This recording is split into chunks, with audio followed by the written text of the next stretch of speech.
Bismillahirrahmanirrahim. Assalamualaikum warahmatullahi wabarakatuh.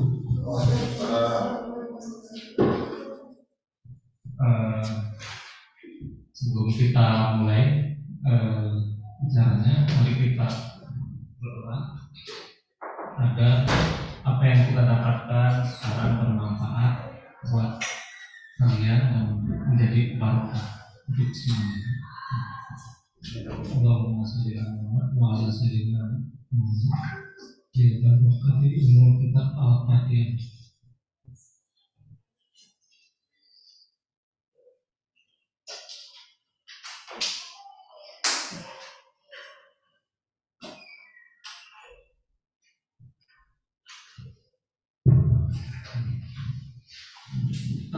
Sebelumnya saya perkenalkan, saya sebagai moderator Pak Isman tentang pertanian dan peternakan di Cekungan Bandung. Ada yang udah kenal sama Bapak yang di sebelah? Udah? Nah, jadi saya perkenalkan.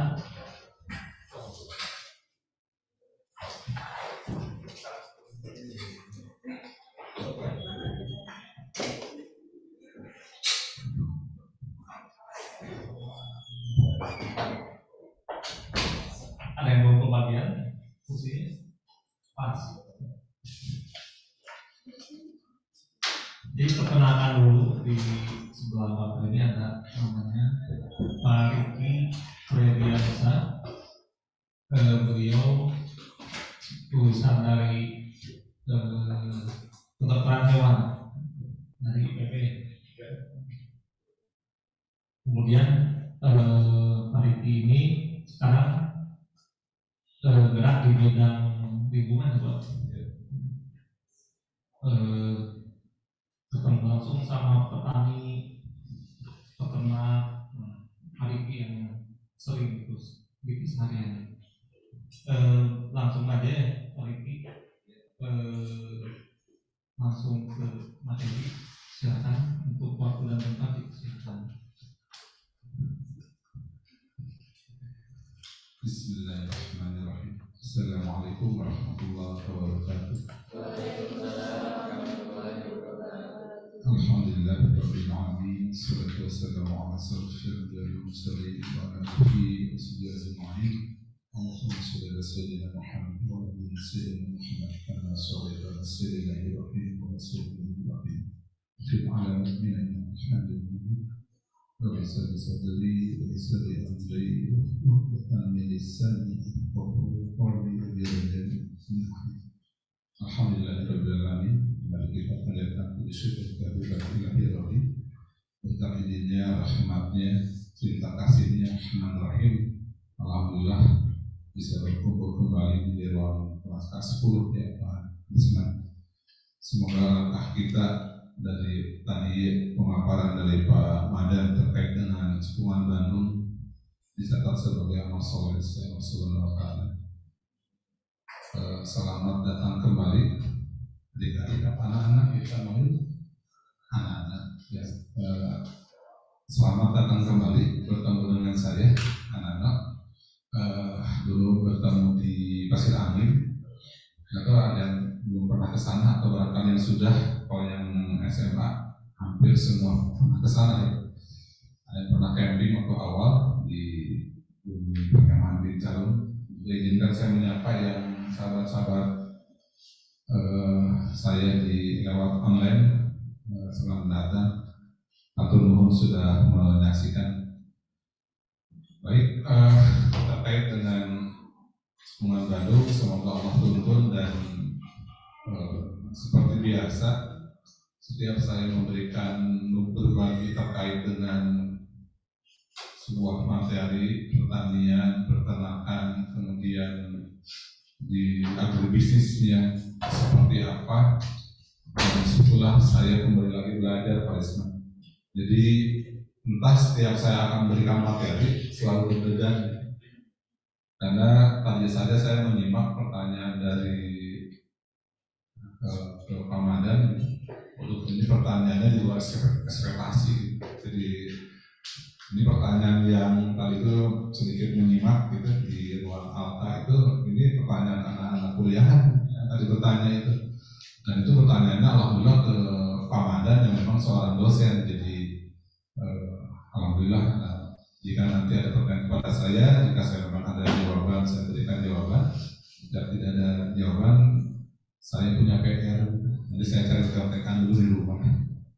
Baik, ini kita slide pertama, ini adalah terkait dengan Cekungan Bandung. Kita coba hadirkan terlebih dahulu hati pikiran kita ada di sebuah kota Bandung, di mana Bandung ini berbentuknya cekungan. Kalau dalam cekungan, kalau kita punya semangkok bakso, antara di dalam dan di luar kondisinya pasti beda. Jadi kalau ini cekungan, ini masak gitu ya. Suhu di sini, suhu di sebelah sini pasti beda. Kita amati terlebih dahulu itu. Next, biar ada berpikir terlebih dahulu bedanya di mana dan seterusnya. Lanjut. Nah, terkait dengan Cekungan Bandung, izinkan saya di bawah. Punten. Oke, yang slide pertama ini bukan yang ini, Kang? Mungkin yang slide saya itu yang integrated farmingnya. Ini materi, nah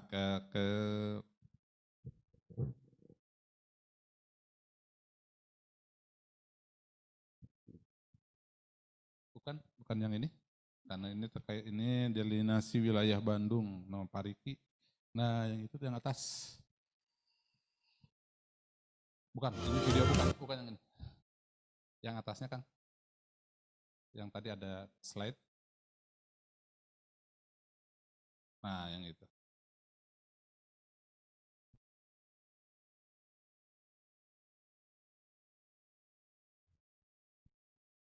Nggak ada ya? Belum download. Ya ada 3, yang PPT. Ya, yang PPT dulu.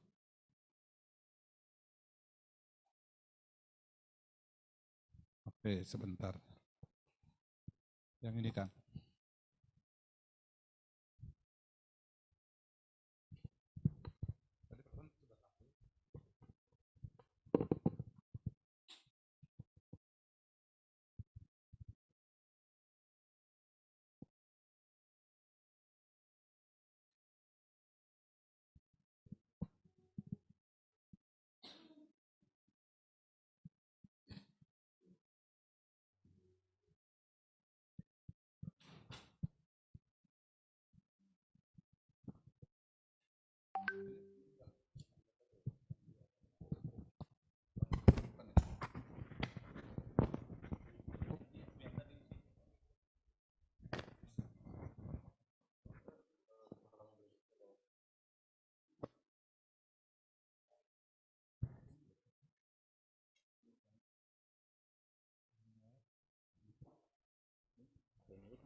Biar bebas ini ada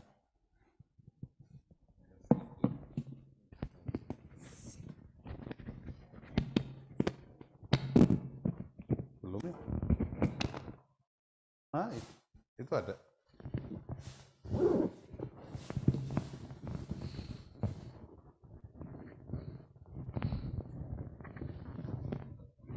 Contohin.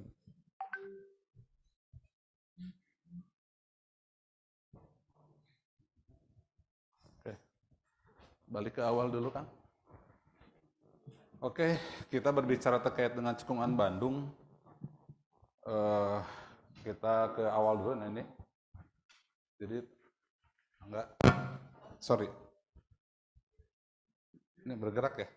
Oke, ini berbicara terkait dengan Cekungan Bandung tentu saya berbicara terkait dengan apa yang sudah, sedang, dan yang telah kami lakukan di daerah Cekungan Bandung bagian utara.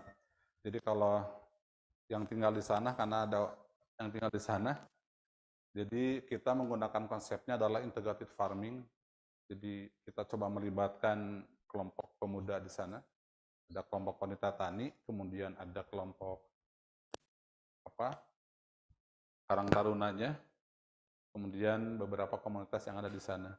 Jadi Kampung Pasir Angling ini terletak di mana? Itu ada di kaki Gunung Bukit Tunggul, di Desa Suntenjaya, Kecamatan Lembang. Nah ini kalau tadi Bang Madan sudah menceritakan ya, ini pindah terus ya Kang? Otomatis? Terus gerak? Oh, coba ke halaman kedua. Sebelumnya, ke sebelumnya.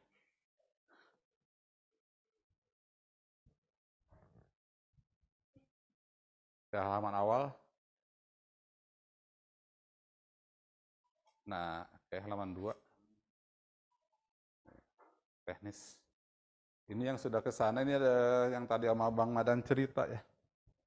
Ini Gunung Bukit Tunggul, ini adalah Sesar Lembang. Nah ini kalau yang tertarik dengan sosial, terkait dengan topografi, demografi, kalau misalnya anak-anak pernah main ke daerah yang Bali gitu ya, ada yang sebut dengan Sengkedan. Oke, berubah lagi. Masih berubah?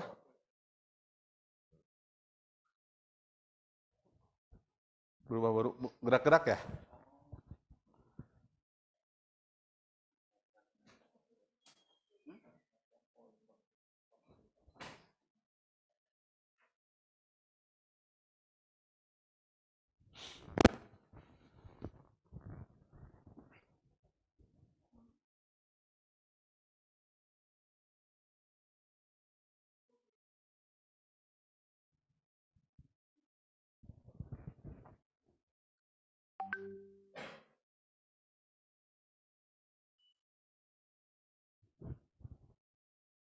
Gerak-gerak ya? Kita nonton dulu atau nonton YouTube dulu Kang? Yang materi tadi ada YouTube yang apa? Enggak, sekarang enggak. Ini bisa. Nah gitu aja, nggak apa-apa. Nah ini integrative farming. Oke, lanjutkan. Lanjut ke halaman slide keempat. Momen error teknis. Nah ini. Jadi kenapa di daerah Pasir Angling dijadikan sebagai, katakanlah di sana ada gunung, itu adalah gunung purba yang sejaman dengan Gunung Pangrango. Tadi Bang Madan bercerita. Ini bergerak lagi kan? Sudah? Ini? Sebelumnya kan? Nah ini. Jadi Kampung Pasir Angling, Desa Suntenjaya, yang berada di kaki Gunung Bukit Tunggul, itu adalah zona produksi. Jadi keberadaan daripada Gunung Bukit Tunggul itu dalam rangka menopang sumber bahan baku berupa air. Jadi sumber air Sungai Cikapundung, salah satu hulunya ada di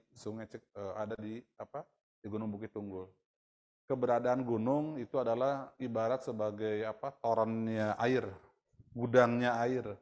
Kalau gunungnya gundul, air nggak ada glosor.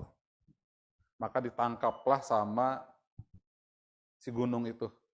Jadi kalau di segmen-segmen ini Bang Madan tuh ya lebih paham terkait itu. Namun saya akan berbicaranya adalah bagaimana, kalau kata orang Sunda itu adalah bagaimana Gunung Nahejo masyarakatnya bisa ngejo, saya bahasa ke sana.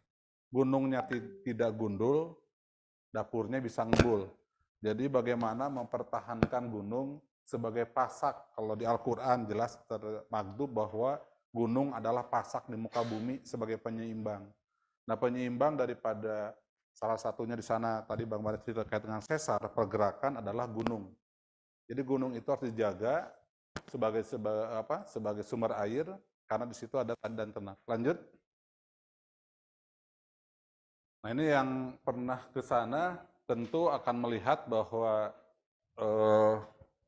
di Pasir Angling itu Desa Suntenjaya bergerak di sektornya adalah pertanian, ada peternakan, ada agroforestry. Agroforestry itu adalah tanaman-tanaman yang memang ditanam di hutan.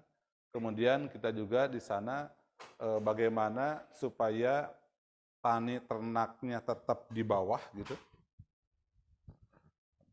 Sini ya. Sorry, saya lebih senang orat-oretan. Jadi kalau berbicara ini apa? Ini gunung gitu. Kemudian katakanlah di sininya ada pemukiman, ini ada pertanian, kemudian ini ada ternak. Di sininya ada beberapa kegiatan-kegiatan lain. Nah, kami upayakan antara tadi disebut dengan integratif farming, pertanian peternakan, agar mereka itu bertani dan berternaknya itu tidak masuk ke sini. Yang masuk ke sini adalah yang agroforestry. Agroforestry-nya adalah di sini ada kopi, ada jeruk, kemudian alpukat, dan tanaman lainnya, pohon tegakan lainnya. Nah, ini yang masuk ke sini. Pertanian jangan masuk ke hutan. Maka tadi gambarnya, nah, tadi saya cerita karena kepotong, punten ya, karena kepotong-potong jadi iramanya sedikit terganggu. Kalau gunung, kalau lihat di lukisan-lukisan tuh biasanya begini ya, sawahnya itu terasering gitu. Kalau di daerah Lembang, adik-adik main ke sana, si gunungnya itu, ini gunung, ini gini nih. Nah, ketika melihat ini, di sebuah pegunungan, adik-adik main kemana gitu. Dari sini aja bisa disimpulkan. Yang ini berarti kokoh dan paham terkait dengan kondisi lingkungan. Makanya ada bahasanya dia mengais bukit, mengais gunung. Itu kalau kata orang Sunda itu seperti kita ngebopong anak pakai kain. Jadi si itu tuh diais gitu. Jadi ketika ada luncuran air hujan dia ketahan. Tapi kalau yang model begini, ini luncur air hujan, masuklah ke sungai gitu. Nanti yang akan saya jelaskan. Lanjut, Kang. Nah, ini kita akan bercoba ini yang sudah pernah ke sana. Ini adalah peternakan. Nah, peternakan itu akan teridentifikasi meninggalkan limbah. Limbahnya ada 3, ini yang sudah ke sana, ini siapa tuh? Mungkin ada yang kenal. Nah, siapa? Nah, jadi main ke sana, itu yang sebelah kanan adalah ngolah limbahnya pakai vermicompost. Jadi dunia peternakan, karena saya harus arahnya ke sungai, ke das gitu. Dunia peternakan itu akan ada limbahnya berupa sisa pakan, ada limbah padatan, ada urinnya. Nah, itu yang kita manfaatkan menjadi pupuk. Lanjut. Nah, ini yang tadi, padatan, sisa pakan, urin kita olah menjadi pupuk. Ujung-ujungnya adalah lingkungan terjaga. Lanjut. Ini sekilas-sekilas yang sudah. Nah, ini yang vermicompost. Jadi si limbah sapi kita olah pakai cacing. Jadi kalau ini cacingnya, feses sapinya di sini nih. Ini fesesnya di sini, cacingnya di sini. Cacing itu akan tahu kalau si fesesnya sudah siap untuk dikonsumsi, tanda petik dimakan. Dari sini, cacing ini kemudian keluar feses lagi, feses cacing. Feses cacing ini namanya yaitu vermicompost tadi. Nanti saya akan ulas di sana. Jadi cacingnya pun bukan cacing yang biasa ditemukan di kan kalau di kamar mandi atau di mana kan menggeliat-geliat ya. Kalau dia cacingnya itu Lumbricus trager sama Lumbricus rubellus. Jadi begitu dia cacing dikeluarin, kayak tadi gambar, dianya diem, tapi kita lengah dikit, udah masuk lagi dia. Diamnya cacing itu upaya dia pura-pura mati gitu. Mekanisme pertahanan tubuhnya. Dia pura-pura mati. Jadi cacingnya juga cacing yang bagi saya sih lucu ya. Jadi dia akan bunyi feses sapi, cacing, begitu dia posisinya komposisinya pas, akan bunyi cacingnya.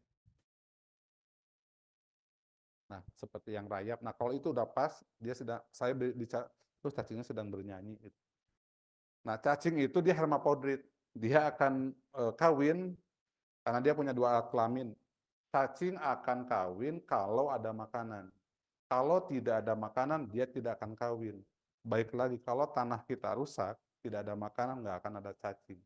Sedangkan cacing dan organisme yang ada di fesesnya cacing itu ada alat cangkulnya si tanah. Jadi kalau tanah kita nggak ada cacing, itu tanda bahwa tanahnya tidak sehat. Lanjut. Dan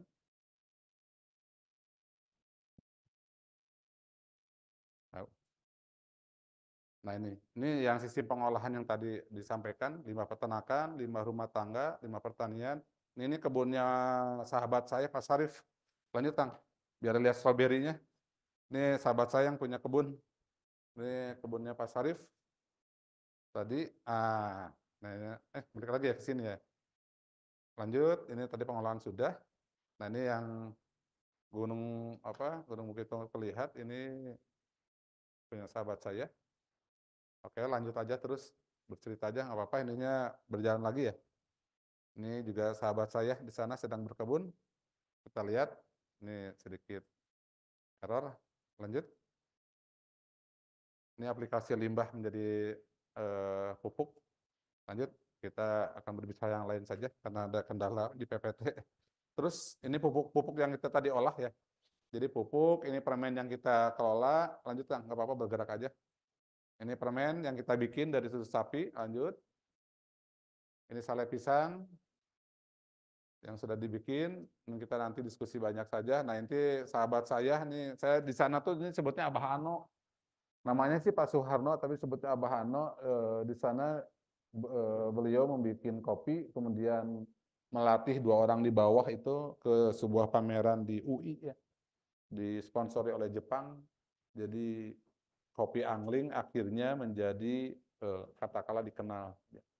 Lanjut.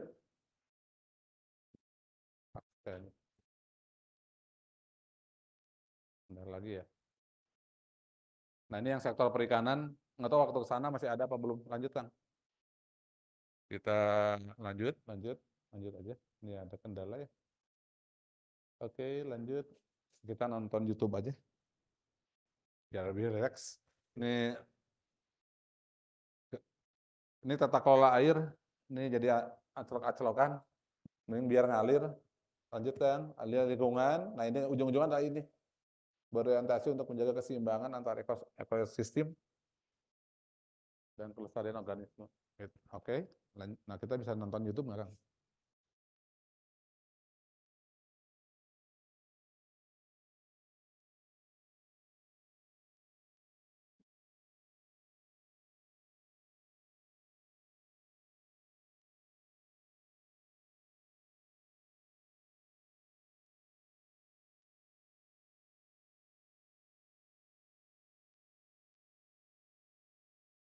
Mungkin akan lebih bunyi di sini.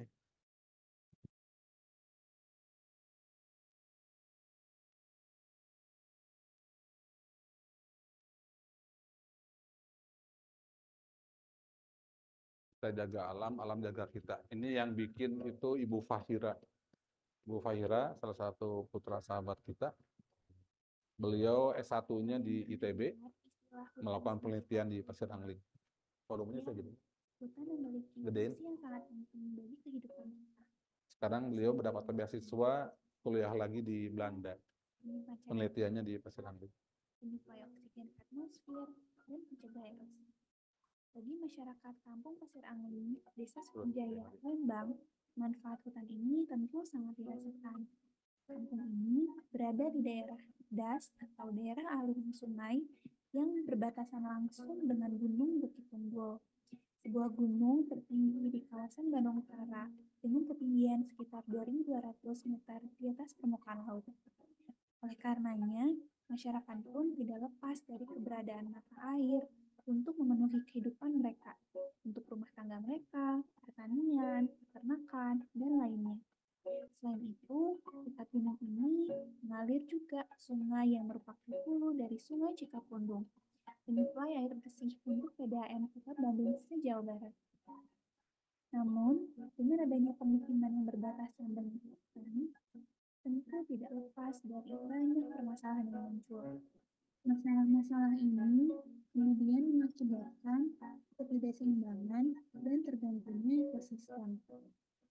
Oleh karena itu, menjaga alam, hutan untuk konservasi air sudah harus menjadi sebuah perhatian. Salah satu kegiatan yang bisa dilakukan untuk menjaga hutan ialah dengan aksi penghijauan atau penanaman kembali pohon-pohon di lahan kritis. Untuk di kampung Pasir Angin sendiri, hal ini sudah menjadi hal yang rutin dilakukan oleh warga setempat dan berkolaborasi dengan berbagai macam pihak untuk menjaga kelangsungan hutan. Dengan berbagai macam pohon penggakan yang ditanam, diharapkan akar-akar kuat yang Nah, ini pupuk yang kita pakai, ini pupuk yang diolah dari limbah peternakan. Erosi, dan juga kanopinya menciptakan sebuah ekosistem yang seimbang. Dan pada akhirnya kita dapat menjaga dan melestarikan hutan. Nah, kawan-kawan, apalagi yang ditunggu? Mari tumbuhkan rasa cinta kita pada alam, dimanapun kita berada. Karena kita jaga alam, alam jaga kita.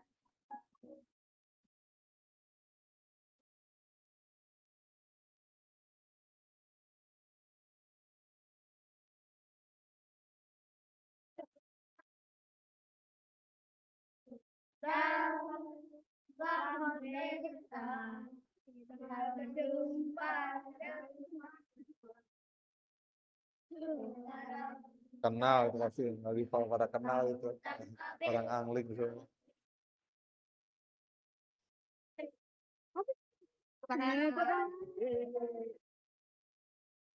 Oke. Nah, nanti ada 2 video lagi. Jadi saya hanya ingin bercerita karena tadi sedikit ada error dari PPT. Jadi sebuah pertanian, sebuah peternakan, kenapa katakanlah di kaki Gunung Bukit Tunggul kita mencoba untuk mendaya gunakan. Di sana Pasir Angling itu sektor ekonominya ditunjang oleh pertanian, ditunjang oleh peternakan. Biaya paling besar dunia pertanian adalah di pengadaan pupuk. Biaya yang paling besar di dunia peternakan adalah di biaya pakan. Nah, bagaimana agar biaya itu saling mensubstitusi, ada saling mengurangi, makanya kita membuat sebuah produk-produk turunan. Dari hewan ternak, kita mengenal ada yang namanya emas hitam. Emas hitam itu adalah pupuk. Ada juga disebut dengan emas merah. Emas merah itu adalah dagingnya. Ada juga disebut dengan emas putih. Emas putih itu adalah susunya. Nah, untuk yang emas hitam, kita mengelola dan memanfaatkan limbah sapi dan domba itu adalah dengan mengolah menjadi pupuk dan kita manfaatkan ke dunia pertanian. Yang sejatinya hewan ruminansia, domba dan sapi itu mereka memakannya tumbuhan. Otomatis karena mereka memakannya tumbuhan, feses yang dikeluarkan, ee-nya, itu dari dedaunan dan rerumputan. Yang kalau saya dulu waktu ospek adalah mencari koin di tumpukan sapi. Masukin, ada koin, nyari-nyari itu. Nah, kotoran sapi itu menurut saya kotoran yang unik dibanding dengan kotoran kuda. Kalau kotoran kuda itu ada bakteri Mycobacterium yang bisa menyebabkan tetanus. Makanya kita ketika bermain terkait dengan feses sapi, kita tidak kotoran kuda kita tidak melakukan. Kualitas pupuk dipengaruhi oleh pakan ternak. Pakan ternak yang dihasilkan tentu saling mempengaruhi. di dunia kesehatan hewan salah satu untuk mengetahui apakah ternak kita sakit atau tidak sakit adalah dengan membaui aroma fesesnya.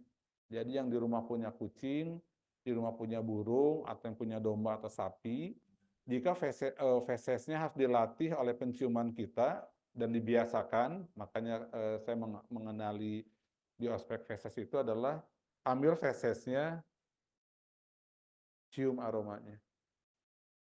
Jadi waktu saya praktek, Ricky, kamu itu ambil feses sapinya. Cerot, ambil. Cium. Pak, cium, Pak. Cium. Cium. Hafalkan resapi. Oke. Sebatas itu. Kemudian, disitulah saya mengetahui bahwa kalau tekstur, warnanya khas, itu tanda kalau hewannya tidak sakit. Kalau punten ya, hanya sama harus ngegambar. Kalau sapi kan brot gitu ya. Gitu. Tapi kalau dia langsung net gitu berarti dia ada sakit perut, encret. Nah, itu tanda. Nah, Pak Riki waktu kita ke sana nggak kelihatan, lihat dari si ekornya, apakah dia kotor apa tidak. Kalau kotornya belepotan, tanda itu hewannya ada masalah di perutnya. Belum tentu sakit, tapi ada masalah. Itu nanti ketika Idul Adha akan terlihat. Jadi kalau di pinggir jalan, ini kayaknya Pak, dombanya sakit. Nah itu kita bisa bercerita tuh. Kenapa itu mencret Pak? Kurang lebih begitu. Jadi terus kalau ada aroma busuk, ini aroma busuk, tanda kalau dia ada infeksi di dalam perutnya. Makhluk tahada batila. Hanya melihat feses kita akan bisa memberitahu bahwa itu ada penyakit di hewan ternak. Itu hanya melihat itunya, belum kita pakai yang lain-lain. Itu yang kita coba memanfaatkan dari sisi limbah yang tadi. Kemudian dari sisi pertanian, biaya yang paling besar itu ada di pengadaan pupuk. Nah, pupuk ini itulah yang kita olah. Dunia tani, dunia ternak. Dia akan keluar kualitas genetiknya jika lingkungannya mendukung. 70% mempengaruhi kualitas genetik yang dihasilkan. Jadi kalau misalnya kita menanam durian di pasir angling, itu nggak cocok. Karena terlalu lembab, terlalu dingin. Makanya di Al-Quran semua itu ada pasangannya. Ada pasangannya masing-masing. Di pasir angling, di Lembang, banyaknya adalah sapi perah Fries Holstein yang hitam dan putih. Kalau diamati, yang namanya sapi perah, hitam putih, itu akan dominan salah satu warna. Kalau nggak putih, dia hitam. Dominannya begitu. Nggak ada yang balance 50%, 50% nggak. Itu akan dominannya begitu. Kalau nggak putih banget, hitam banget, gitu. Dominannya begitu. Itu yang sapi ya. Dan saya selalu menceritakan bahwa ketika mendatangi sapi, harus hati-hati. Karena sapi mah hewannya hewan pundungan. Hewannya hewan ambekan. Hewannya hewan yang akan ingat seumur hidup siapa yang pernah menyakiti dirinya gitu. Itulah kenapa kalau saya nyuntik itunya matanya ditutup karena dia sensitif. Dia bisa merasakan seseorang apakah dia menyayangi atau tidak ke si hewannya. Di pertanian pun sama. Jadi di pertanian saya mempraktekkan adalah ada tanaman rumput yang saya tanam, ada yang didoakan dan ada yang tidak didoakan. Itu berpengaruh gitu. Jadi kalau saya menjelaskan ilmiah sedikit sulit, tapi ketika ketemu dengan hadis baru saya menemukan gitu. Ketika ke rumah ada mimbar sahabat Rasulullah, kemudian dirubah mimbarnya, kemudian si mimbar itu menangis terseguk-seguk gitu, dan para sahabat mendengar karena dia akan diganti. Nah itu menandakan bahwa tanaman pun punya respon. Gitu. Kalau hewan sudah jelas, yang punya kucing kalau dia dielus, dia akan balik glenot-glenot gitu ya, karena dia tahu. Gitu. Dan kalau di tanaman nanti akan bisa terlihat di permukaan ya. Jadi kalau yang punya tanaman di rumah, ini tanah gitu ya, tanah. Ini ada daun katakanlah gitu. Kalau daunnya kuning, kuning semua, ini tanda dia kurang unsur N gitu. Kalau daunnya ininya yang merah gitu, ini berarti ada dia ini kurang unsur N, dia boleh jadi kurang unsur K. Kalau di sini daunnya di sininya ada apa? Tadi merah, kemudian di sini ada kuning, ini boleh jadi dia kurang unsur P. Jadi si bumi, ini bumi atau tanah, dia merespon apa yang tumbuh gitu. Apa yang ada di bumi, dia respon. Nah, si limbah sapi, limbah ternak itu, kenapa dia makannya dedaunan, dia itu bisa mengikat air. Beda dengan punten, dogi, kucing, itu dia makannya kan karnivor. Aromanya pun beda. Ya, aroma kucing kan beda. Ini baunya kucing nih, kok tahu ya? Karena udah familiar toh. Tapi kalau misalnya nanti main ke kandang, ini kotoran sapi ya Pak? Iya. Ada pertanyaan dari siswa di mana ya? Dari Bogor. Pak Riki, itu kenapa nya domba kok berbutir gini gitu, berbutir-butir gitu. Tapi kalau sapi kan brot gitu ya tadi ya. Tapi kalau ini kok butir-butir, nah itu akan dijelaskan secara anatominya nanti akan terlihat. Jadi akan aneh jika domba, kambing, ngebrot. Berarti dia ada masalah di perutnya. Yang jelas itu ini saya berbicara ilmu ya, tidak jorok-jorokan, karena nanti kalau yang terjun ke dunia peternakan harus mengenali. Jadi kalau misalnya ada domba dan kambing nya seperti ini, berarti ada masalah di perutnya, itu sih target saya. Jadi biar familiar, itu pun nanti tadi ada hewan karnivor, terus ada hewan ruminansia, sakado, sapi, kambing, domba. Ketika adik-adik nanti main ke hutan di sebuah gunung, kemudian menemukan sebuah kotoran, kita bisa mengidentifikasi. Jangan-jangan di sini ada hewannya, ada hewan ruminansia. Ya kok tahu? Jadi bentuk fesesnya beda. Mungkin kancil, mungkin kijang, mungkin rusa. Tapi ingat, jika ada kijang, ada rusa, yang tadi saya sebutkan di awal, ada pasangannya. Berarti ada hewan karnivor di situ. Jadi kalau misalnya kotoran babi hutan seperti apa, nanti akan terlihat. Nah, siap-siap di situ ada kotoran yang lain. Biasanya ada pasangannya. Apakah harimau, apakah kucing besar, apakah anjing hutan, itu ada pasangannya. Dan situ kita akan menjadi waspada terkait dengan keseimbangan ekosistem, bahwa di situ ada makhluk yang lain. Nah, hanya dengan kenal dengan fesesnya saja sudah bisa membuka urusan yang lain, bisa mengenal yang lain. Nah, kita coba mengintegrasikan. Nah, tani dan ternak kita mencoba untuk mengintegrasikan agar biayanya turun. Harapannya adalah masyarakat tidak bercocok tanam di hutan, tentu harus membuka, makanya tadi konsepnya adalah integrated farming. Integrated farming, salah satu tandanya adalah terbukanya ceruk-ceruk pemberdayaan ekonomi. Yang mau bikin sale pisang, mau bikin slice jeruk, mau bikin permen karamel, mau bikin kopi. Ini kopi Pasir Angling. Ini yang bikin sahabat saya juga nih, Pak Iwan. Risetnya kita 3 tahun. Kenapa ini membentuk perekonomian baru? Ketika saya punya kopi, Pak Risman petani kopi, jual ke saya. Hanya kopinya doang, dapat upah. Kita berbicara bisnis nih, ekonomi. Risman, makasih ya. Ini 1 kilo kopi, bijinya saya beli harganya katakanlah 10.000. Ini 10.000 ya. Dapatlah saya biji kopi. 1 kilo. Dari 1 kilo biji kopi, saya harus memberdayakan masyarakat. Saya jadikan ini jadi 10 gelas.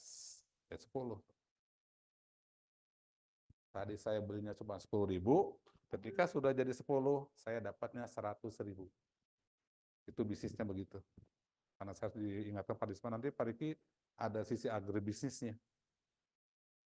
Nah, dari kopi yang tadi ini, katakanlah nanti di situ ada biji kopi, ini langsung dari petani langsung ke bandar, katakanlah gitu. Di sini ada pengolah. Kita belum berbicara masalah di kafe ya, atau rumah makan. Belum. Ini baru 10.000, saya beli 10.000, saya jualin jadi 100.000. Ini katakanlah 10.000. Tapi kalau sudah masuk ke sini, ke kafe Pertalaian atau apapun lah gitu namanya, contoh, mungkin jadi 15.000.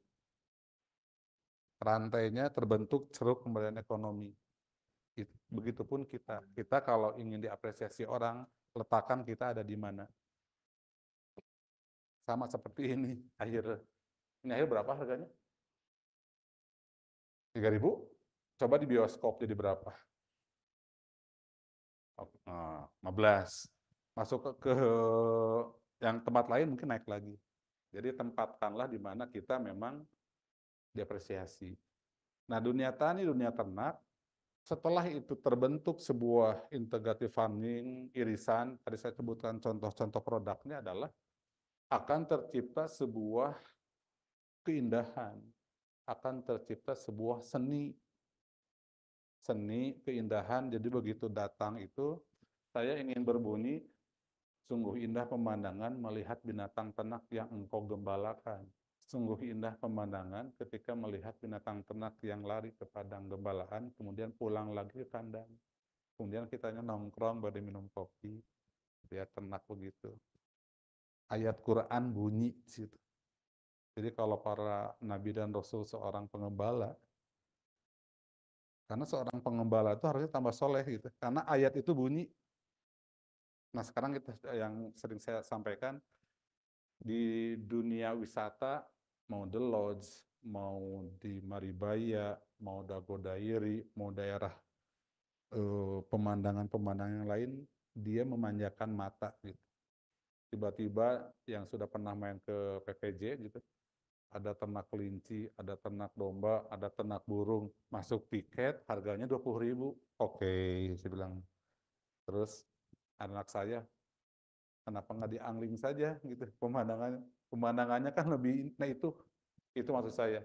Jadi ketika sebuah sudah tertata, sebuah ekosistem berbasis lingkungan, limbahnya tidak mencemari ke sungai, masyarakatnya sejahtera, akhirnya gunungnya tidak gundul, dapurnya ngebul. Tapi begitu masuk itu sudah menjadi sebuah wisata. Seperti apa contoh wisatanya, kita lihat video berikutnya. Pak Risman, kita lihat. Ini adalah salah satu kunjungan dari SMA Madrasah Aliyah Negeri di Pekalongan. Madrasah Aliyah Negeri Pekalongan ini salah satu SMA 3 besar di Indonesia, karena mereka rata-rata diterima di perguruan tinggi negeri. Oke, nggak apa-apa ini dulu. Ya, nggak apa-apa ini dulu. Ini kegiatan 2023. Jadi saya update gitu ya. Di tempat gembalaan karena harus berterima kasih sayang. Padatan dan cairan dipisah limbahnya. Ini tanaman kentang yang kita tanam di media ban, ya. Ban mobil. Ini pelayanan akikah. Hewan pun bisnis di pasar hewan. Ini pasar hewan Tanjung Sari, Sumedang. Ini di lahannya Karang Taruna dalam konsep untuk family farming, kedaulatan pangan tingkat keluarga. Harapannya ini adalah Cisanti, karena hulunya Sungai Cikambundung semua mampir ke Cisanti. Ini sungai yang kita kelola tadi, ini Cisanti. Oke, kita lanjut ke video yang wisata Madrasah Aliyah Negeri.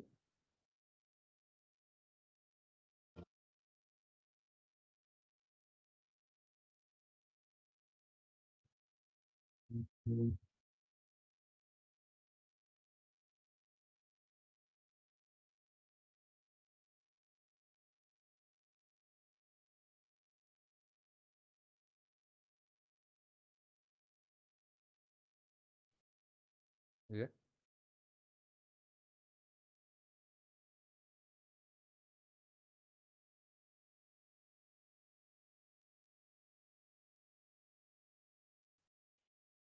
Like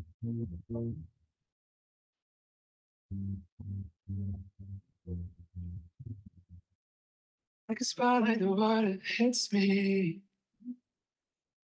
Rated extra cold to shake the words from my mouth. Yang udah main gangling ya. I know it's this. Bajunya sama. I nervously Ada pencak silat lokal di sana. I keep Nah ini anak-anak madrasah yang negeri yang you kemarin might change berkunjung.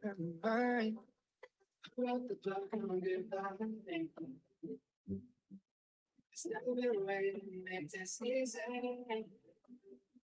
Something going wrong, but I don't feel right. Si agama ini Pasarif yang You wish I did the other.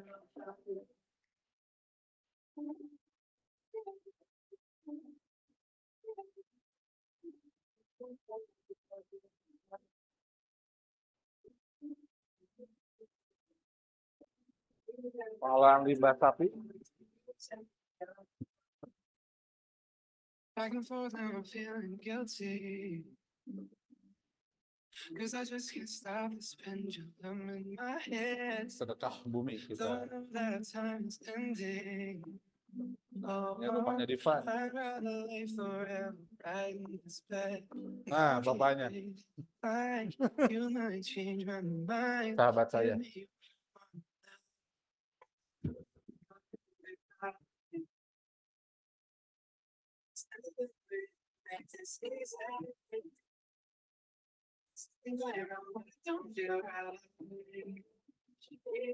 Bikin sale pisang.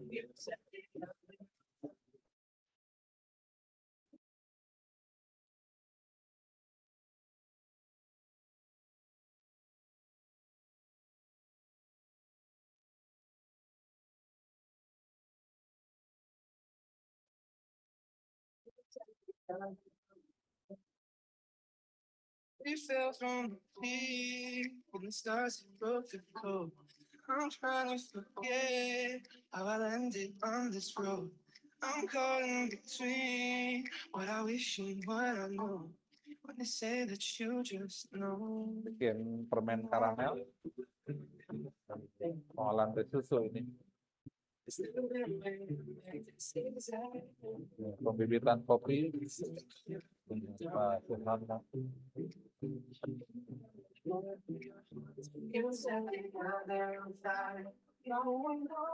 Jadi kopi ini berasal dari sana.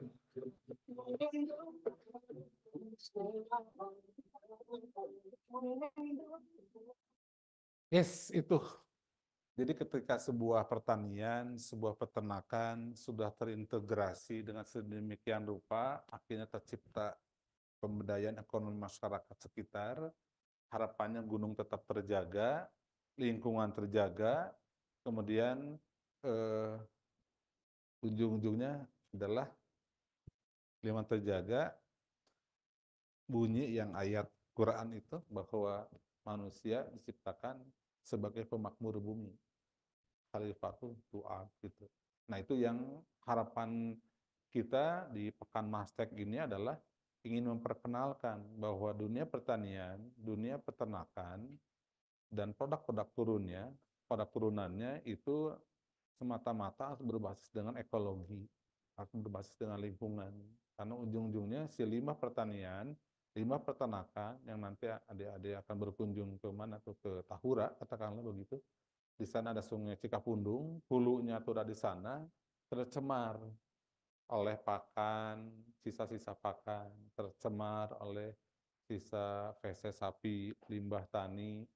Makanya yang di Tahura sebagai tempat PDAM Kota Bandung, juga sebagai PDAM, itu beberapa kali pernah meledak si baknya itu. Karena terjadi gas dari limbah yang masuk ke sungai itu.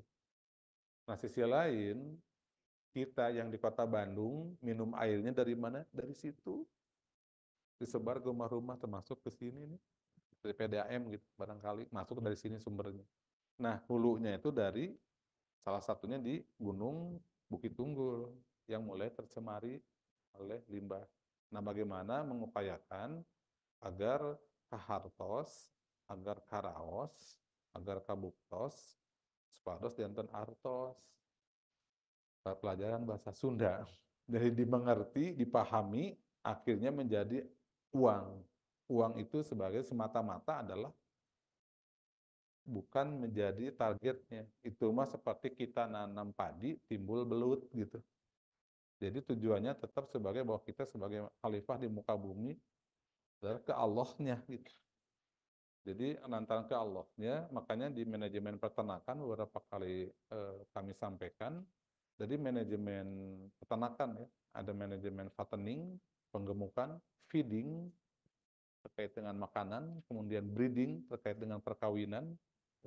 5 adalah manajemen environment, lingkungan. Yang kelima adalah yang saya belum menemukan istilah bahasa Inggrisnya, mudah-mudahan bisa bantu saya, adalah manajemen cinta kasih atau Rahman Rahim. Jadi cinta kasih sayang kita terhadap pertanian, cinta kasih sayang kita terhadap peternakan, itu kalau sudah dengan cinta Rahman Rahim, energi yang kita keluarkan pun akan minim. Nah sekarang adik-adik tertarik dengan dunia pertanian, dunia peternakan. Di luar negeri, di Jepang, itu sudah mulai para pemuda milenial itu sudah tertarik ke dunia tani, dunia ternak. Nah, saya ingin tahu sebetulnya, tadinya saya mau ada kuesioner gitu. Ini sporadis aja, izin Pak Arisman. Dalam benak adik-adik, kalau pertanian, coba 3 kata atau 3 apapun lah, 3 hal yang terbayang di dunia tani apa? Ada yang apa tanah, apa cangkul, kotor, bau, dunia ternak. Mungkin yang terbayang itu mungkin seperti itu. Karena banyak para pemuda-pemudi yang tidak meneruskan menjadi petani, tidak menjadi peternak, padahal kita adalah umat Islam terbesar di dunia yang selalu ada ritual takala akikahan, ada ritual Idul Adha, kemudian kita pun per hari ini masih mengimpor daging sapi 200.000 ton per tahun kita impor, belum sapi hidupnya masih kekurangan. Nah, kurang lebih demikian. Mohon maaf lahir batin jika penyampaian tadi awal agak sedikit ya tanjakan gitu ya. Seperti tanjakan ke angling yang sudah pernah ke angling, tanjaknya gitu berkelok. Jadi saya ternyata lebih mengalirnya kalau sudah menampilkan video, menampilkan beberapa dokumentasi bahwa dunia pertanian, dunia peternakan bagi kami, bagi saya itu adalah jadi petani itu asik. Jadi peternak itu asik. Nah, ini yang ingin coba kami perkenalkan di Pekan Mastek ini. Gitu. Tentu ada hubungan dengan yang tadi disampaikan oleh Bang Madan, Pak Madan, dengan teman-teman yang geologi. Karena kualitas air di Pasir Angling itu, yang pernah ke Pasir Angling, airnya itu kan segar, dingin, segar, karena terfilter oleh lapisan bebatuan yang ada di sana, pasca dibentuknya oleh lava itu. Jadi beda banget itunya airnya. Jadi akan tambah muda ya, Diva ya. Tapi ya, saya pun jangan terlalu lama main air di sana, di air terjunnya. Takutnya jadi anak-anak katanya Pak Risman. Jadi kan tambah awet muda. Demikian, barangkali ada pertanyaan, kita diskusi, ada waktu sekitar 15 menit barangkali ya. Kita diskusi, mohon maaf tadi penyampaian sedikit rigid, kaku. Ada yang mau ditanyakan? Oke. Yes. Oh ya, oke.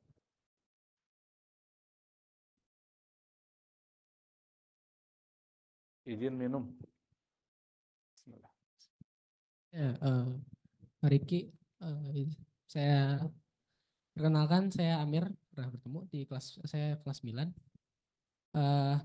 Pertanyaan saya, tapi saya tadi baru masuk, dia agak telat, jadi kalau udah terjawab pertanyaannya.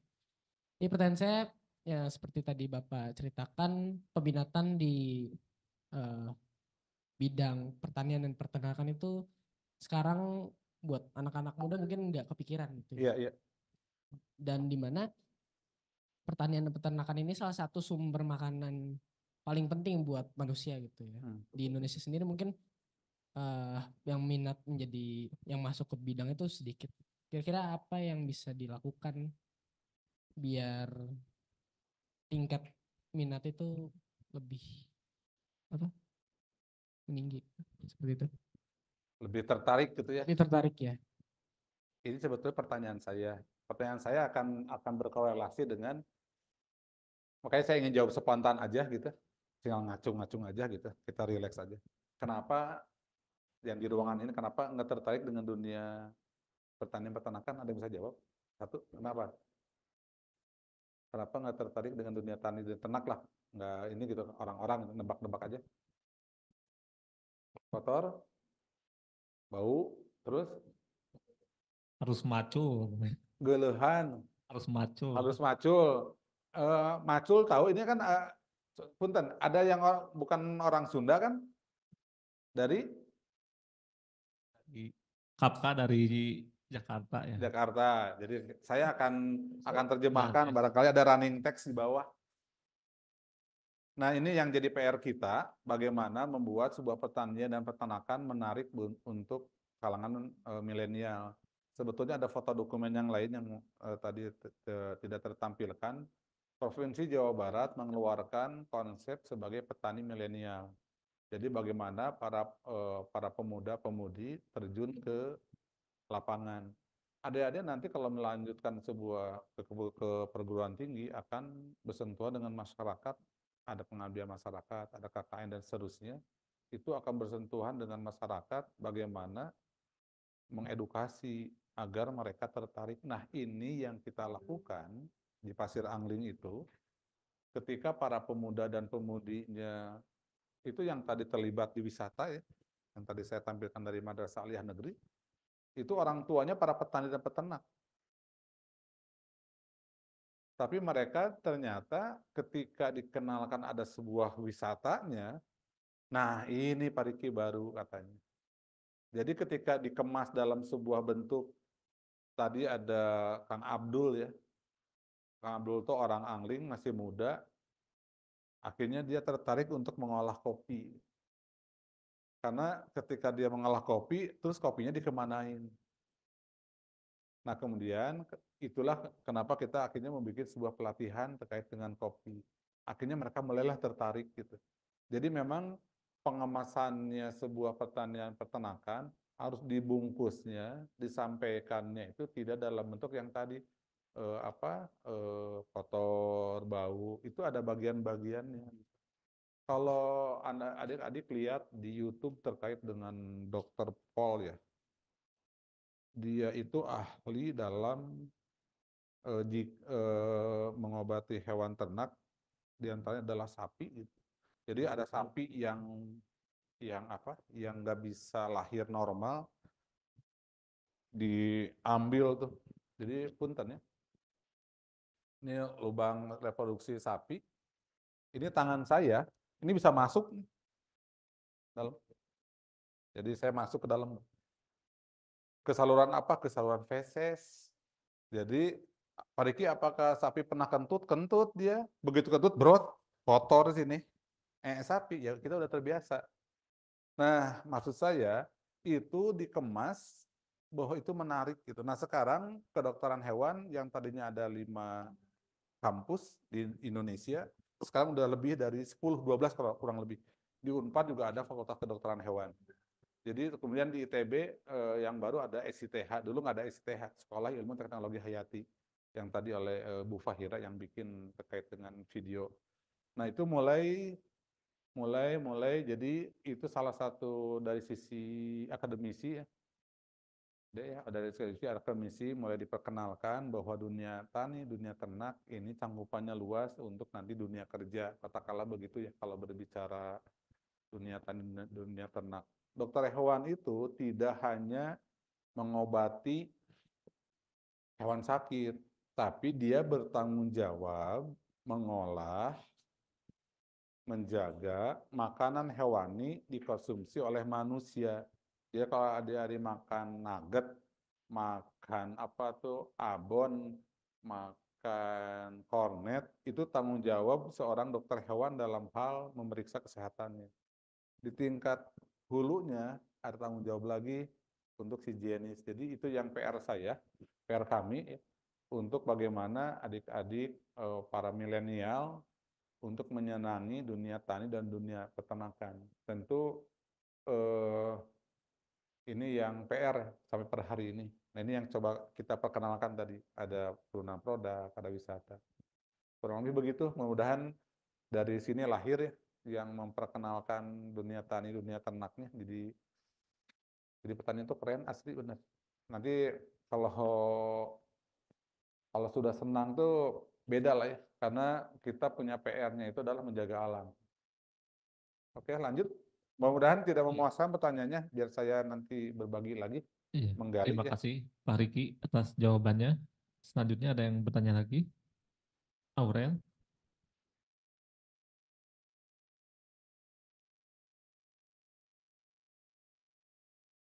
Wah, deg-degannya banyak pertanyaan. Ah, oke, enggak.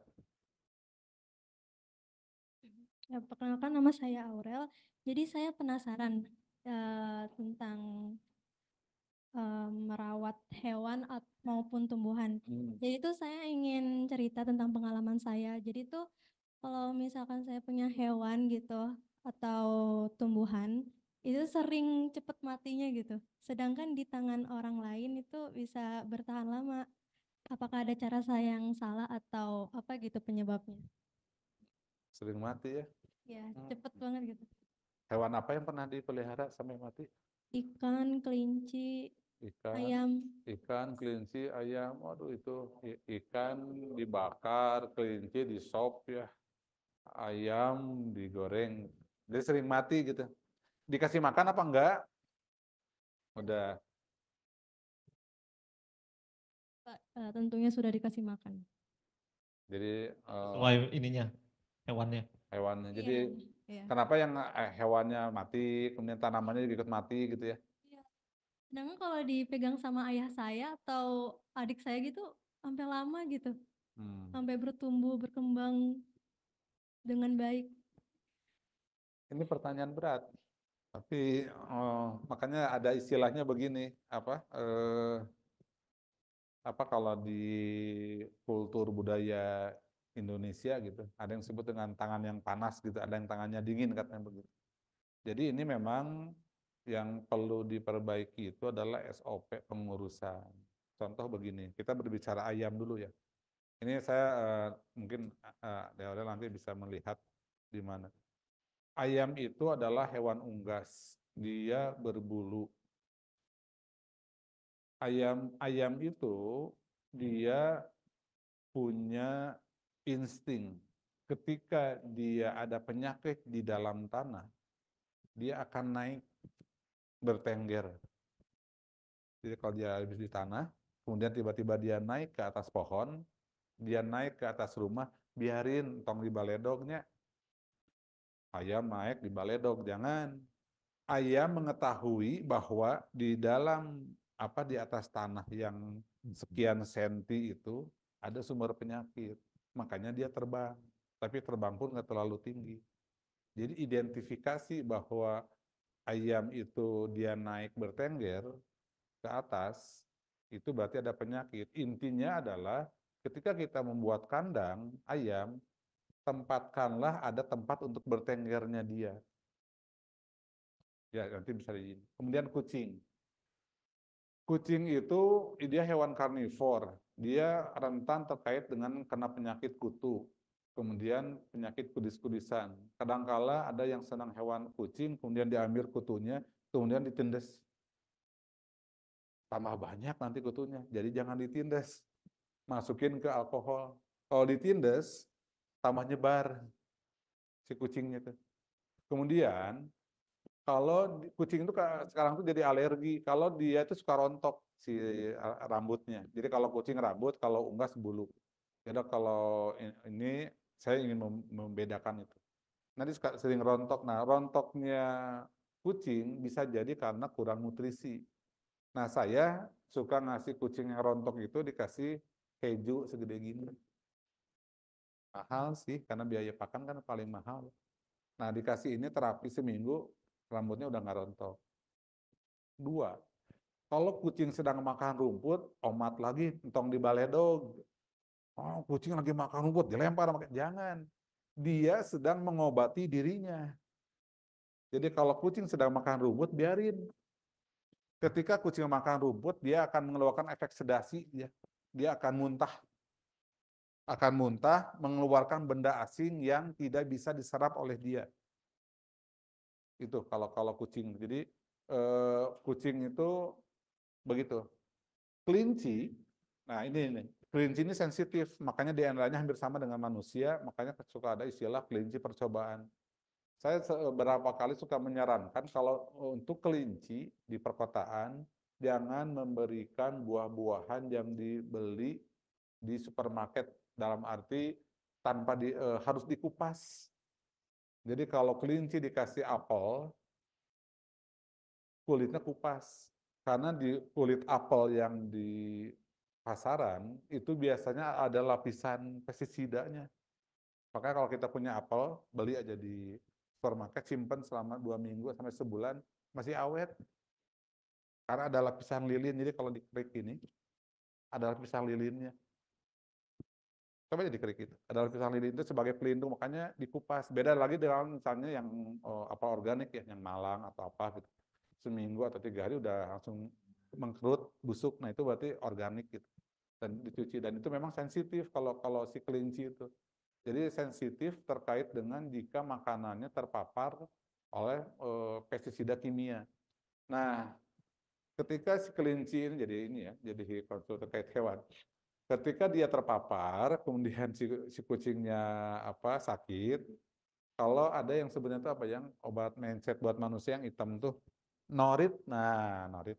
Ambil 1 tablet, simpan di sendok, kasih air, jangan air mentah, air matang, kuat atau apa gitu, ini juga boleh. Dikasih ini, diminumin ke si kucing, ke si kelincinya, untuk noritnya gitu. Nah kalau tadi anak untuk kucing, tanda-tanda kesembuhan bisa dikasih madu. Madunya, Pak Riki gimana cara ngasih madunya? Peperinnya dekat bibirnya, dia akan otomatis menjilat dengan sendirinya. Nah itu barangkali ya, kalau SOP itu sudah dilakukan, kemudian masih ada mati, nah kita nanti diskusi lagi. Jadi saya kembali lagi adalah kepada tata cara pemeliharaan. Apakah memang sudah demikian? Karena kalau memang memeliharanya 70% kesehatan ternak dipengaruhi oleh makanan. Jadi kalau makanannya baik, insya Allah sisanya itu faktor X gitu. Jadi perbaiki makanannya gitu. Jadi saya sekali lagi ingetin ya, kalau ayam sedang bertengger ke atas naik pohon, jangan dilempari. Kalau kucing sedang makan rumput, biarin saja gitu. Ada rumput ada tanaman yang membuat efek sedasi pada kucing. Saya lupa, nanti kalau saya bawa sih ya. Di Bandung banyak tumbuh. Jadi ambil tanaman, kasihin ke kucing, yang di film itu di Bandung banyak tuh tanaman itu. Jadi kalau dia makan kucing langsung mabok. Nah, itu ada, saya belum lihat di sini, nanti saya coba bawain ya. Jadi itu biasanya untuk menjinakkan kucing-kucing nakal gitu. Dia akan datang langsung mabok dianya. Jadi mabok lah dianya. Jadi oh ini loh itunya tuh. Dia makan itu. Nah, kalau makan itu beda lagi. Karena dia langsung tertarik tuh, habis makan dia kayak mabok gitu. Bukan dia makan rumput untuk efek sedasi, bukan. Tapi dia makan itu langsung mabok aja. Nah itu untuk menjinakkan, salah satu menjinakkan yang kucing-kucing liar.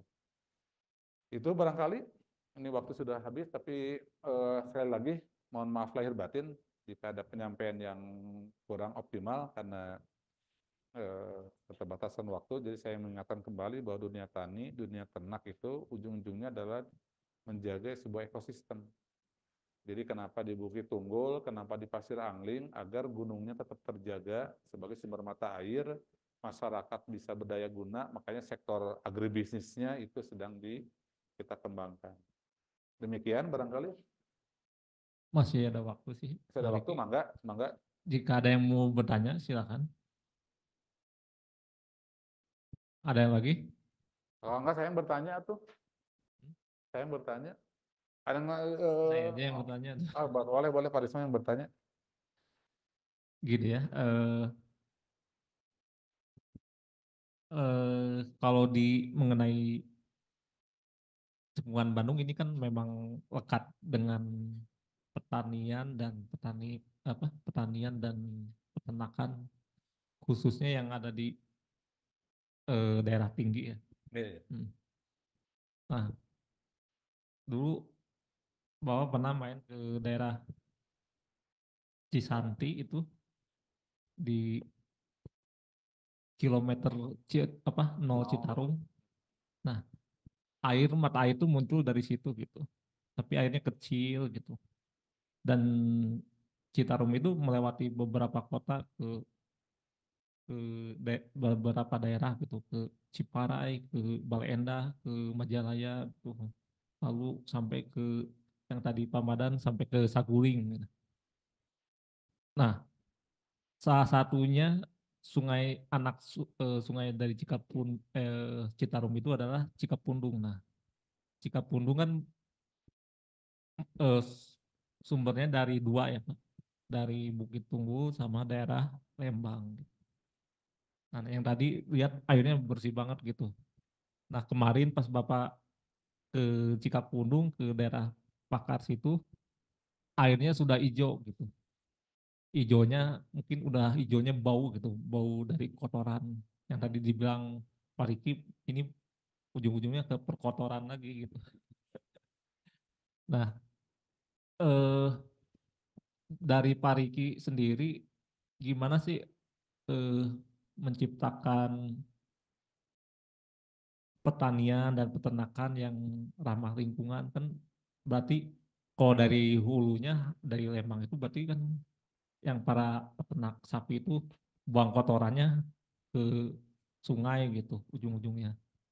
Padahal si kotoran sapi atau kotoran domba dan yang lainnya itu bisa diolah jadi pupuk. Jadi Pak Riki gimana caranya mungkin ke petani untuk ngasih penyuluhan ataupun apa gitu agar ramah lingkungan gitu. Seperti itu pertanyaannya Pak Riki. Terima kasih. Ini pertanyaannya berat ya. Tadi nyebut ke Cisanti ya. Jadi ini Gunung Bukit Tunggul, saya gambar sederhana aja. Sungai Cikapundung. Ini Sungai Cikapundung itu sungai terpanjang di dunia. Sungai terpanjang di dunia masuk ke Citarum, masuk lagi ke ada hulu Cisanti. Disebut tuh sungai terpanjang di dunia karena membelah jalan Asia Afrika. Sorry, Asia Afrika ini kan sungai terpanjang di dunia karena terpanjang di. Nah, ini adalah areal dari perkotaan. Ini di hulu gitu. Ini pasti lebih kredit penanganannya di perkotaan. Dari hulu gunung masuk Cikapundung, kemudian ini ada hulu hulu dari Cisanti masuk, ini masuk lagi ke Citarum, masuk ke Muara Gembong Bekasi, laut di sini. Dari sini sampai ke Citarum sampai ke Muara Gembong terjadi pencemaran tingkat tinggi, yang akhirnya plankton yang tadinya ada di Muara Gembong Bekasi jadi menjauh di sekian mil. Nelayan harus cari ikan karena kerusakan dari mulai hulu. Makanya harga seafood mahal karena BBM-nya nyari ikannya susah. Nah, bagaimana upaya kita melakukan hal yang tadi disampaikan oleh Pak Risman adalah yuk kita lakukan yang termudah. Gitu. Lakukan yang termudah, lakukan yang terhidang. Kalau di hadisnya itu adalah ambillah makanan yang paling dekat denganmu. Gitu. Nah, saya mengamalkan itu. Jadi, per hari ini yang dimudahkannya adalah di Pasir Angling, kita mencoba untuk memanfaatkan hal yang ada di sana.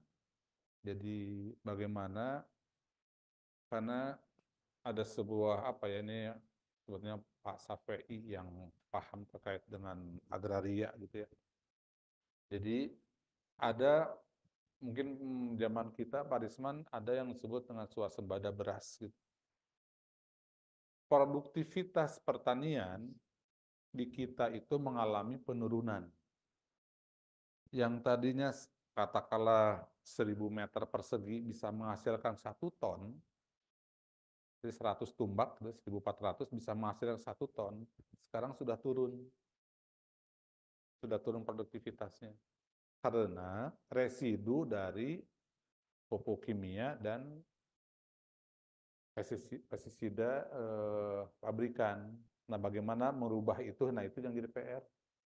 Bagaimana supaya hal itu bisa kita sampaikan dengan memanfaatkan limbah peternakan yang ada.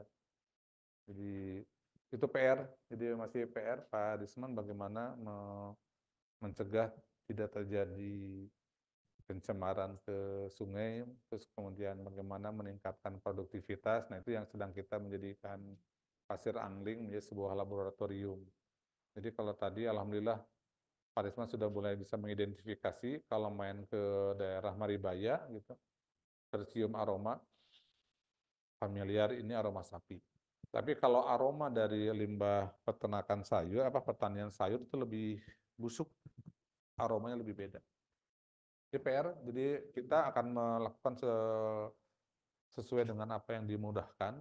Jadi kita di Angling tetap bertani, kita melakukan berternak, mengajak masyarakat, memberikan contoh dengan dakwah bilhal saja. Gitu. Ini dakwahnya dakwah bilhal, bagaimana memberikan percontohan itu dan bertahap menggunakan pupuk yang organik agar tidak mencemari lingkungan. Jadi saya itu inginnya kalau tanahnya sehat, itu pasti subur. Kalau tanahnya tidak sehat, tidak akan subur. Tanah subur, tanah sehat adalah kalau ada cacing. Lingkungan sehat kalau ada capung. Capung tahu ya, kapatong. Kalau ada capung berarti ada air jernih yang mengalir. Kalau ada nyamuk berarti ada air jernih yang tidak mengalir. Kalau banyak lalat berarti ada bahan organik yang tidak mengalir. Nah, itu cerminan-cerminan sebuah lingkungan. Nah, bagaimana merubah itu, ya itu yang kita per hari ini terus bergerak. Paling begitu jawaban saya Pak Isma ya, secara umumnya gitu. Ya, terima kasih Pak Riki atas pemaparannya. Berarti yang jika di sini nanti ada yang berminat ke pertanian, bidang peternakan, ini sangat banyak gitu isu-isunya gitu. Karena Iya. yang tadi dibilang masih kurang anak muda mengenai pertanian, peternakan, ternyata pas dilihat tuh banyak gitu yang bisa diambil gitu. Mudah-mudahan nanti di sini kalian ada salah satunya gitu penerusnya untuk di bidang peternakan dan pertanian. Karena waktunya sudah habis, kita akan tutup. Semoga apa yang didapatkan di hari ini menjadi yang bermanfaat dan barokah. Amin. Amin. Mari kita tutup dengan istighfar dan doa akhir majelis. Astagfirullah. Subhanakallahumma wa bihamdika asyhadu an la ilaha illa anta astaghfiruka wa atubu ilaik. Wabillahi taufiq wal hidayah. Wassalamualaikum warahmatullahi wabarakatuh. Foto bareng? Iya. Ya. Ya, sebelumnya ini ada foto bareng dulu dan penyerahan sertifikat ya. Tolong fotoin.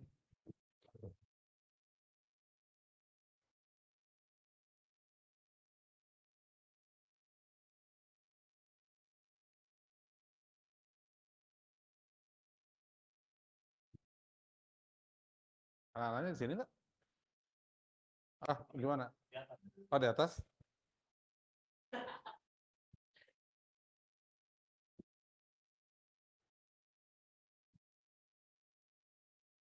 Foto bareng dengan anak-anak nanti?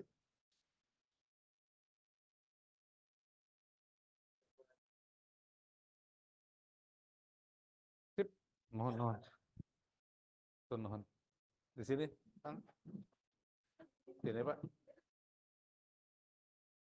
Oh iya, makasih. Mohon. Foto barengan siswa di mana? Di mana? Anak-anak ke sini? Oh iya, mangga, ikutin.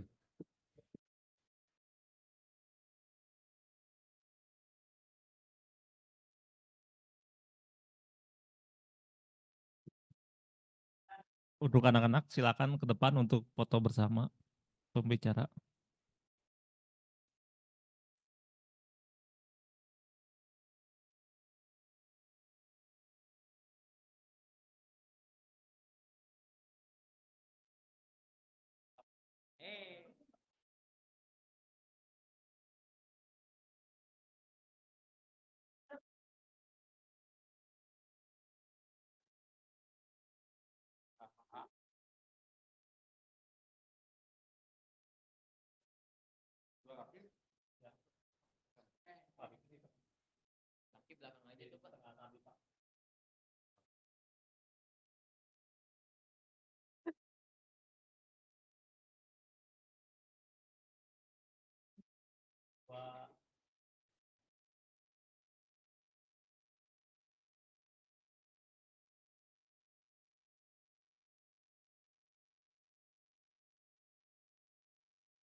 Langsung ke gazebo untuk refleksi dan penutupan.